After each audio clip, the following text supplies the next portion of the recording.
Veg biryani,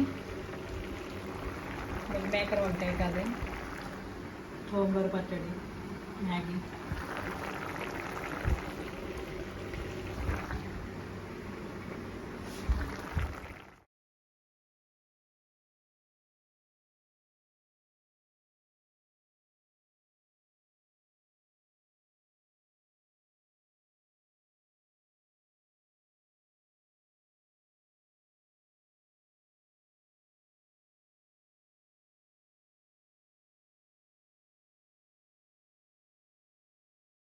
veg biryani చేస్తున్న ముందు కొంచెం నెయ్యి వేసుకొని అందులో జీలకర్ర, మసాలా దినుసులు వేసి అవి బాగా వేగిన తర్వాత జీడిపప్పు, మిల్ మేకర్ వేస్తాం.